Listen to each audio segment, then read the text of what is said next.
I am really so sorry, क्योंकि video record करने में ऐसे इशू आ रही, इस वजह से मतलब एक पोएम कंप्लीट होने में ऐसे 3 पार्ट में मुझे डिवाइड करके बनाना पड़ जा रहा है, क्लास रिकॉर्ड करना पड़ रहा है। आप लोग प्लीज़ एडजस्ट कर लीजिएगा। ये हम लोग का लास्ट पैरा है, दिन जल्दी जल्दी ढलता का है, और इसके पहले जो पार्ट 1 पार्ट 2 है उसको ज़रूर देख लीजिएगा। ये छोटा सा ही क्लास रहने वाला है, 2 से 3 मिनट का। एक पैरा को हम लोग जल्दी से ख़त्म करेंगे, फिर हम लोग नेक्स्ट डे MCQ प्रैक्टिस करेंगे, ठीक है। तो हम लोग इसको कंप्लीट करते हैं। मुझसे मिलने को हो कौन विकल, मैं हूँ किसके हित चंचल। यह प्रश्न शिथिल करता पद को, भरता उर में विहलता है, दिन जल्दी जल्दी ढलता है।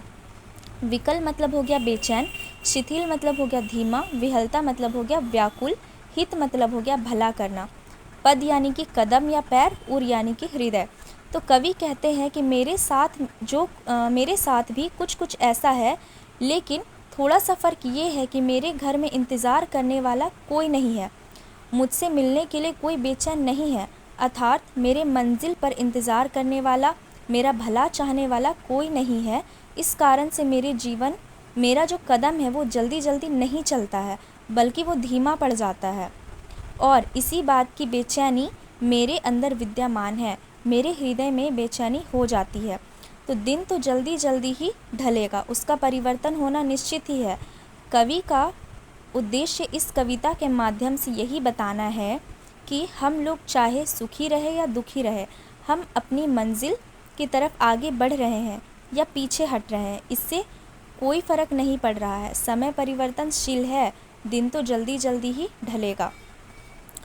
मुझे बहुत ही जल्दी में इसको ख़त्म करना पड़ा, क्योंकि ऐसे वीडियो रिकॉर्ड करने में इशू आ रही थी, तो आप लोग उसके लिए मैं बिल्कुल आप लोगों से सॉरी बोल रही हूँ। और हम लोग का ये जो चैप्टर है वो कंप्लीट हो चुका है, जो फर्स्ट चैप्टर है, जैसा मैंने आप लोगों को दिखाया था।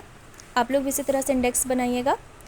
हम लोग का जो आत्म परिचय और दिन जल्दी जल्दी ढलता है, हरिवंश राय बच्चन जी के द्वारा लिखा गया कविता, वो कंप्लीट हो चुका है। और कल हम लोग इसके MCQs प्रैक्टिस करेंगे। फिर नेक्स्ट डे हम लोग पतंग चैप्टर करेंगे, ठीक है। नेक्स्ट डे पतंग करेंगे, जो कि आलोक धनवा जी के द्वारा लिखा गया है। इसी तरह करके हम लोग सारे चैप्टर्स कंप्लीट करेंगे। और जिन्होंने भी पार्ट 1 पार्ट 2 नहीं देखा, आप लोग ज़रूर से देखिए, क्योंकि ये दोनों चैप्टर्स उसमें कंप्लीट कराए गए हैं। तो आप लोग ज़रूर से देखिएगा, और कमेंट करके ज़रूर बताइए कि आप लोगों को क्लासेस कैसी लग रही है, क्लास समझ में आ रहा है नहीं आ रहा है।